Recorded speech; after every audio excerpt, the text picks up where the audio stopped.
So welcome back to our channel the educational hub. Student, उम्मीद है कि आप सब अपने एग्ज़ाम की तैयारी बहुत अच्छे से कर रहे होंगे। और अगेन जो गेस्ट पेपर वाली वीडियो थी रिगार्डिंग मैथ्स, तो उसके ऊपर आपका बहुत अच्छा रिस्पांस रहा। सून इंशाल्लाह हम फिज़िक्स के ऊपर भी और केमिस्ट्री के ऊपर भी इसी तरीके के गेस्ट पेपर बनाने वाले हैं। तो आज हम बात करने वाले हैं एक्सरसाइज 4.7 के नेक्स्ट पार्ट की। पिछली वीडियो के अंदर हमने क्वेश्चन नंबर 1 के तमाम पार्ट्स को डिटेल में डिस्कस किया, और जैसा कि मैंने आपको बताया कि 4.7 is very important exercise with regard to your examination. तो अगर आपने वो वीडियो नहीं देखी है तो काइंडली डिस्क्रिप्शन बॉक्स में लिंक मौजूद है, चैप्टर नंबर 4 के नाम से, आप उस पर क्लिक करके तमाम वीडियोस को देख सकते हैं। आज की वीडियो में हम बात करने वाले हैं एक्सरसाइज 4.7 के क्वेश्चन नंबर 2, 3, 4 एंड 5 की। क्लियर है? बहुत आसान सा क्वेश्चन है, कोई प्रॉब्लम नहीं है। अगर आपने सिंथेटिक डिवीजन समझ ली है तो आप इसको भी आसानी से सॉल्व करने वाले हैं। तो सोल्यूशन शुरू करते हैं, क्वेश्चन को पढ़ लेते हैं। फॉर व्हाट वैल्यू ऑफ के की क्या कीमत निकलेगी अगर हम -2 को रखते हैं, -2 को रखते हैं एज अ मल्टीप्लायर। ठीक है, अगर -2 को हम मल्टीप्लायर रखते हैं और आंसर हमारे पास अगर 0 लाना है तो k की क्या वैल्यू आएगी? तो सिंपल सी बात है, सिंथेटिक डिवीजन करेंगे। ठीक है, अच्छा अब जरा याद करो पिछली वीडियो के अंदर अगर होता था x + 2 तो मल्टीप्लायर क्या होता था? x - 2। याद आ रहा है? हमने पढ़ा था ना, x + 2 है तो हम लेट कर लेते थे x + 2 बराबर 0 के, तो x बराबर हो जाता था -2 के, और ये हमारा मल्टीप्लायर होता था। तो हमेशा याद रखो, जो मल्टीप्लायर है अगर हम इसको फैक्टर की शक्ल में लिखेंगे तो मल्टीप्लायर अगर -2 है तो फैक्टर क्या होगा? x + 2। इसी तरीके से अगर यहाँ पर -2 है, इसका मतलब ये है कि फैक्टर क्या होगा? x + 2। ये बात समझ में आती है? पिछली एक्सरसाइज के अंदर भी, पिछले क्वेश्चन भी हमने यही बात जो है वो डिस्कस की थी। तो यहाँ तक तो बात सबको क्लियर होगी। आगे बढ़ते हैं, तो हम यहाँ पर डायरेक्ट लिख लेते हैं जी कि हमारा जो मल्टीप्लायर है वो -2 है। So multiplier is equal to -2, whereas factor क्या होगा हमारा? x + 2 होगा। अगर -2 तो फैक्टर x + 2, अगर +2 तो फैक्टर x - 2। क्लियर? बस साइन बदल दोगे और x लगा दोगे। यहाँ तक क्लियर है? आगे बढ़ते हैं। अब मल्टीप्लायर आ गया, बस कहानी खत्म हो गई। सिंथेटिक डिवीजन करते हैं जल्दी से। तो -2 हमारा मल्टीप्लायर है। ठीक है, यहाँ से सिर्फ कोफिशिएंट लिखते हैं, कुछ नहीं है इधर, 1 है तो 1, यहाँ कुछ नहीं है, अगेन +1 है, यहाँ कुछ नहीं है तो -14 है। x के साथ सिर्फ और सिर्फ हमने कोफिशिएंट लिखने, और x को नहीं लिखना। x के अलावा जितनी भी चीज़ें उनको हमने लिख लेना है। तो पीछे बचा माइनस का k, तो हमने माइनस का k भी उतार लिया। क्लियर है? चलो भाई, पहला स्टेप क्या होता है? पहला number as it is. Clear है? अब इसको मल्टीप्लाई करेंगे, माइनस प्लस माइनस, 2 1 ज़ा 2। क्लियर? प्लस माइनस माइनस, 2 में से 1 चला गया, 1 बचा, लेकिन 2 बड़ा तो माइनस का 1 बचा। क्लियर? आगे बढ़ते हैं। माइनस माइनस प्लस, 2 1 ज़ा 2। क्लियर? माइनस प्लस माइनस, 14 में से 2 चले गए तो 12 बचे, 14 क्योंकि बड़ा है तो माइनस का 12। क्लियर है बच्चों? ना माइनस माइनस प्लस 12 2 ज़ा 24। अब याद रखो कि 24 में k ना ऐड हो सकता है ना सब्ट्रैक्ट हो सकता है। सिंपल सी बात है, क्योंकि ये एक अलग वेरिएबल है, ये हमारे पास है कांस्टेंट है, तो ये ऐड तो हो नहीं सकते। तो हमने इनको कैसे लिखना है? तो हम इनको एज इट इज लिख लेंगे। कैसे? -k + 24 and that is your reminder. Clear है? क्लियर है बात? यहाँ तक समझ में आ रहा है? आगे बढ़ते हैं। अब देखो, हमने ये मानना है, हम ये मान रहे हैं कि अगर -2 को मल्टीप्लायर रखा जाए तो रिमाइंडर 0 आना चाहिए, रिमाइंडर 0 आना चाहिए। लेकिन ऐसा तो नहीं हुआ। हमारे पास जो रिमाइंडर आ रहा है वो आ रहा है -k + 24। तो क्या करेंगे? तो हम यहाँ पर सपोज करते हैं कि भाई हमारा जो रिमाइंडर है ना, क्वेश्चन ये कह रहा है कि वो 0 के बराबर आना चाहिए। ठीक है, तो अब हम क्या करते हैं? तो रिमाइंडर की जगह रिमाइंडर की वैल्यू लिख लेते हैं। रिमाइंडर क्या था? -k + 24। तो रिमाइंडर की जगह -k + 24 = 0। क्लियर है, बात समझ में आई ना। ये रिमाइंडर था, रिमाइंडर की कीमत डाल दी। ये कहाँ से आया, ये यहाँ से आया कि -2 is zero of the polynomial, कि अगर -2 को रखा जाए तो रिमाइंडर जीरो आएगा। चलो भाई, प्लस का 24 वहाँ ले जाते हैं तो माइनस के बराबर हो जाएगा माइनस के 24 के, प्लस का 24 वहाँ जाकर माइनस का 24, माइनस से माइनस कैंसिल तो k इज इक्वल टू 24। तो ये हमारे पास वैल्यू निकल के आ गई जो उन्होंने हमसे मांगी थी कि for what value of k की ऐसी क्या कीमत हम निकालें कि अगर हम उसे पॉलिनोमियल ऑफ x में डालें तो आंसर 0 आ जाए। तो इसका मतलब क्या हुआ, देखो ज़रा गौर करो, गौर करो। k की कीमत अगर हम +24 डालकर देखें, देखो k किसके बराबर है, 24 के ना। तो इस k की जगह पर अगर मैं यहाँ पर 24 रख दूँ तो माइनस प्लस माइनस 24 से 24 कट गया, क्या आया, 0 आ गया। तो परफेक्ट हो गया आंसर, वेरीफाई भी हो गया। क्लियर हुई बात। तो यानी कि अगर k की वैल्यू 24 रख दें हम तो हमारा रिमाइंडर क्या होगा, 0 हो जाएगा। Perfect, clear. उम्मीद है ये सवाल समझ में आ गया होगा। अगेन मैं इसको करेक्शन कर दूं, इससे मैंने आपको समझाने के लिए वेरिफिकेशन की, that is -k and that is 24। बात समझ में आ रही है ना बच्चों। चीज़ को समझना है, कॉन्सेप्ट को समझना है, बहुत इंपॉर्टेंट एक्सरसाइज है, इस चीज़ को समझना है। तो अगर k की वैल्यू 24 डालोगे रिमाइंडर क्या होगा, 0 हो जाएगा। इसका मतलब ये हुआ कि x + 2 is the perfect factor. ये चीज़ भी हमने पिछली वीडियो में पढ़ी थी कि अगर रिमाइंडर 0 आ जाए इसका मतलब ये है कि ये फैक्टर है, और अगर 0 नहीं आए इट्स मीन कि ये फैक्टर नहीं है। क्लियर है। अगर ये वीडियो अच्छी लग रही है, इससे फ़ायदा हो रहा है, काइंडली वीडियो को लाइक लाजमी किया करो, शेयर ज़रूर किया करो अपने फ्रेंड्स, फैमिली और अपने जो क्लास फेलोज़ हैं उनके साथ, और चैनल पर नए हो तो लाजमी सब्सक्राइब किया करो। अब बढ़ते हैं अपने नेक्स्ट क्वेश्चन की तरफ, that would be question number 3। तो होपफुली आपको ये बहुत अच्छे तरीके से समझ आया होगा। Now you can copy it, आप इसको कॉपी कर सकते हैं। So now student we have our next part which is question number 3। ठीक है, अब उन्होंने हमें यहाँ पर फैक्टर दिया है विच इज़ x - 3। अब वही वाला काम करेंगे जो हमने पिछले क्वेश्चन में किया था, पिछले से मुराद पिछली वीडियो के अंदर। तो फैक्टर दिया है उन्होंने x - 2 b फैक्टर। ठीक है, तो सबसे पहले हमने क्या किया था, let x - 2 is equal to 0, so x is equal to 2। यह भी बात की थी हमने कि फैक्टर -2 तो मल्टीप्लायर 2, अगर मल्टीप्लायर 2 तो फैक्टर -2। क्लियर है, ये बात समझ में आती है। So that 2 is our multiplier, ये हमारा मल्टीप्लायर हो गया। चलो जल्दी से सिंथेटिक डिवीजन कर लेते हैं। 2 हो गया हमारा मल्टीप्लायर। ठीक है, m की वैल्यू निकालनी है, यहाँ कुछ नहीं है, 1 है, यहाँ कुछ नहीं है तो m है। क्लियर है। x नहीं लिखना, x के साथ वाली वैल्यू लिखनी है -7 और -10। क्लियर, यहाँ तक बात समझ में आती है। आगे बढ़ते हैं। पहला स्टेप क्या होता है, पहला स्टेप ये होता है कि हम पहले नंबर को एज इट इज लिख लेते हैं। ठीक है, पहला नंबर क्या है, 1 है, 1 को ऐसे ही लिख लिया। नाउ 2 1 = 2। अब m और 2 ऐड तो हो नहीं सकते, तो हम इनको क्या लिख देंगे, m + 2। क्लियर है, समझ में आ रही है बात। आगे बढ़ते हैं। अब इस 2 को m से भी मल्टीप्लाई करना है, इस 2 को 2 से भी मल्टीप्लाई करना है। क्लियर है, तो 2m = 2m और 2 2 = 4, प्लस का 4। अब देखो 2m और 7 तो आपस में प्लस माइनस हो नहीं सकते क्योंकि 2 के साथ m लगा हुआ है, तो 2m तो ऐसे ही आ जाएगा नीचे। हाँ, 7 और 4 अलग अलग नंबर है तो ये हो सकते हैं, तो माइनस प्लस माइनस, 7 में से 4 गए, 3 बचे, क्योंकि 7 बड़ा तो माइनस का 3 बचा। क्लियर है, बात समझ में आ रही है। आगे बढ़ते हैं नेक्स्ट।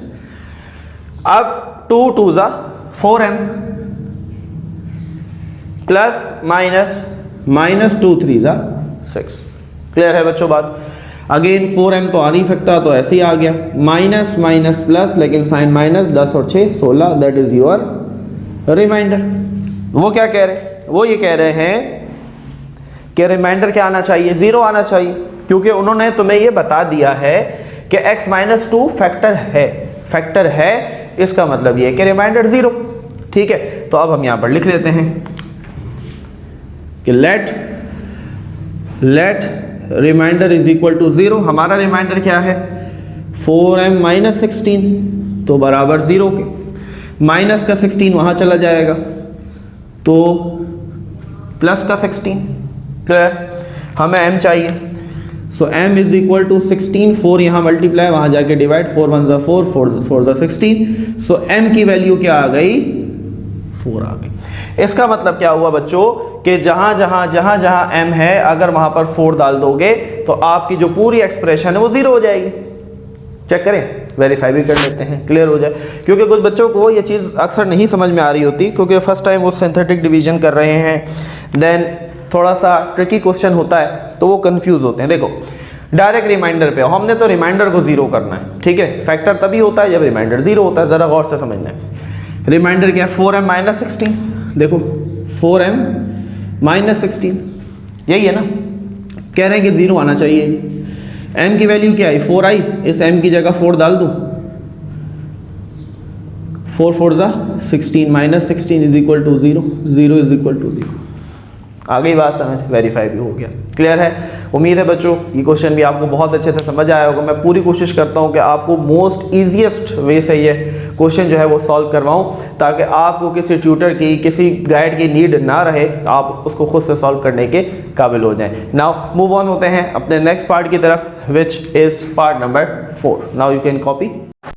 तो बच्चों अब बात करते हैं हम अपने अगले क्वेश्चन की, विच इज़ क्वेश्चन नंबर 4, ठीक है। पिछले क्वेश्चन से बिल्कुल मिलता जुलता है, बस वहाँ पर -2 था, यहाँ पर +2 आ गया, क्लियर है। कोशिश करो वीडियो को पॉज करो, खुद से सॉल्व करने की कोशिश करो, नहीं होता तो फिर आपने इस वीडियो को आगे कंटिन्यू करना है। चलो भाई, तो लेट करते हैं जी। सबसे पहले क्योंकि उन्होंने हमें फैक्टर दिया, मल्टीप्लायर नहीं दिया, तो उन्होंने कहा कि ये फैक्टर है, तो लेट x + 2 बराबर 0 के मल्टीप्लायर क्या होगा, हमेशा बताया जो फैक्टर है उसका उल्टा। फैक्टर x + 2 तो मल्टीप्लायर क्या होगा, -2। ये बात तो सबको समझ आनी चाहिए अब तक, क्योंकि ये बात सबको समझ में आनी चाहिए, क्योंकि अगर ये नहीं समझ आया तो फिर अभी तक क्या सीखा, क्लियर। तो that is the most important कि आपको ये पता हो कि आपने मल्टीप्लायर जो है वो कैसे निकालना है। चलो भाई, मल्टीप्लायर आ गया, बस कहानी ख़त्म। सिंथेटिक डिवीजन शुरू करते हैं। तो सिंथेटिक डिवीजन पे आते हैं, तो मल्टीप्लायर है जी -2, ठीक है। नंबर क्या है, पहला 4, फिर -7, फिर 6, फिर -3m। अच्छा 3m पूरा आएगा, क्लियर है। सिर्फ x को छोड़ेंगे, x के अलावा सारी वैल्यूज़ को लिखना है। यहाँ पर बच्चे गलती करते हैं, वो क्या करते हैं, सर सारे कोफिशिएंट ले रहे थे, वेरिएबल छोड़ रहे थे, तो m को भी छोड़ दे। नहीं, m तो मालूम करना है भाई, ठीक है। Forward the value of m, तो m को नहीं छोड़ सकते, तो 4 लिया, -7 लिया, प्लस का 6 लिया, और माइनस का 3m पूरा ले लिया, क्लियर है। चलो भाई, क्या होता है पहला स्टेप होता है, ऐसा जल्दी से पहला नंबर लिख लेते हैं एज इट इज। 4 को एज इट इज लिख लिया। नाउ माइनस प्लस माइनस, 4 दूनी 8, माइनस माइनस प्लस, लेकिन साइन माइनस होता है। 8 और 8 16, और एक कम किया 15, क्लियर। माइनस माइनस प्लस, 15 2 ज़ा 30, 30 और 6 36, क्लियर है। नाउ माइनस प्लस माइनस, 36 2 ज़ा 72, 72। चलो भाई, अब ये देखो, क्या 72 में 3m प्लस या माइनस हो सकता है? अरे नहीं हो सकता। क्यों नहीं हो सकता सर? क्योंकि यहाँ पर m लगा हुआ है, तो m तो एक वेरिएबल है, m वाला सिर्फ m में प्लस माइनस होगा, तो हम नहीं कर सकते। तो माइनस का 3m माइनस का 72 पूरा एज इट इज आ गया, that is your reminder, clear है। अच्छा, अब सवाल ने क्या बोला था? सवाल ने कहा था कि x + 2 be a factor. Factor है, फैक्टर से मतलब ये है कि रिमाइंडर क्या आना चाहिए बच्चों? 0 आना चाहिए। तो हम मान लेते हैं यहाँ पर कि let reminder is equal to 0। अब हमारा रिमाइंडर क्या आया? माइनस का 3m माइनस का 72, तो बराबर हो गया 0 के। माइनस का 72 वहाँ चला गया, तो ये हो गया प्लस का 72। हमें m चाहिए, तो 3 यहाँ मल्टीप्लाई, वहाँ जाकर डिवाइड, लेकिन साइन नहीं बदलेगा बच्चों। ये देखो ज़रा ख्याल करो, -3m बराबर है 72 के, माइनस का 3 यहाँ मल्टीप्लाई हो रहा है, वहाँ जाकर डिवाइड होगा, लेकिन साइन नहीं बदलेगा, क्लियर है, क्योंकि मल्टीप्लाई से डिवाइड में जा रहा है। तो m बराबर हो जाएगा 72 अपॉन -3, क्लियर है, क्लियर है। चलो 3 1 ज़ा 3, 3 2 ज़ा 6, एक यहाँ चला गया, 3 4 ज़ा 12, तो m is equal to -24, and that is your value. कि अगर हम रिमाइंडर में यहाँ पर m की जगह पर -24 डालें तो रिमाइंडर 0 हो जाएगा। चाहो तो चेक करो, आप वेरीफाई खुद करो। ठीक है, मैं नहीं कर रहा, मैं आपको बता रहा हूँ कि आप इसको वेरीफाई करो, रिमाइंडर 0 हो जाएगा। ठीक है, क्या करना है, इस m की जगह में ब्रैकेट में माइनस का 24 डालना है, minus minus plus 24 3 72, 72 72 cancel out 0। ठीक है, वेरीफाई करना है, कमेंट में लाजमी बताना है कि सर वेरीफाई किया है, आंसर परफेक्ट आ रहा है। नाउ जल्दी से कॉपी कर सकते हैं। अब हम बात करते हैं फिर अपने लास्ट क्वेश्चन की, विच इज पार्ट नंबर 5। सो प्यारे बच्चों, अब हमारे पास है जी आखिरी क्वेश्चन हमारा, विच इज क्वेश्चन नंबर 5। अच्छा एक बात बताओ, पेपर में अगर k की जगह l दे दें, m की जगह पर n दे दें, तो कंफ्यूज तो नहीं हो जाओगे ना? परेशान नहीं होना है, कंफ्यूज नहीं होना है, कॉन्सेप्ट को समझना है। ठीक है, यही मेरा मकसद होता है कि कॉन्सेप्ट को समझना है, रट्टा नहीं मारना। सिर्फ सोल्यूशन करके गुड लेने से कोई फ़ायदा नहीं है। Try to gain the concept, concept को समझो भाई। पेपर में यही तो करेंगे, के की जगह तुम्हें दे देंगे एल, के की जगह दे देंगे बी। अभी किया एम का सवाल, एम की जगह दे देंगे तुम्हें एक्स, एम की जगह दे देंगे तुम्हें जेड, तुम फंस जाओगे। तो कंफ्यूज नहीं होना है, कॉन्सेप्ट को समझना है, कहाँ सिंथेटिक डिवीजन करनी है, कहाँ पर फैक्टराइजेशन करना है, कहाँ पर ब्रेकिंग मिडिल टर्म करना है। क्लियर है बात? कॉन्सेप्ट को समझना है। नहीं समझ में आता, कोई कंफ्यूजन है, just you can directly contact me with in Instagram. ठीक है, इंस्टाग्राम पे आप मुझसे डायरेक्टली कॉन्टैक्ट कर सकते हैं। If you have any Curie, कोई भी कॉन्सेप्चुअल चीज़ नहीं समझ में आ रही यार, वहाँ मैसेज करो, कोई प्रॉब्लम नहीं है। आप व्हाट्सएप पे भी कांटेक्ट कर सकते हैं, मेरी टीम मुझे फॉरवर्ड कर देती है, and I try my best कि मैं आपको जल्द अज जल्द उस चीज़ का आंसर दे दूँ। कॉन्सेप्ट को समझना है। ठीक है, चलो भाई अब यहाँ पर आते हैं। तो k की वैल्यू दी हुई है -1, तो अब ये -1 क्या है बताओ? अभी किया था पार्ट नंबर 1 में, यानी कि क्वेश्चन नंबर 2 में क्या था? मल्टीप्लायर था।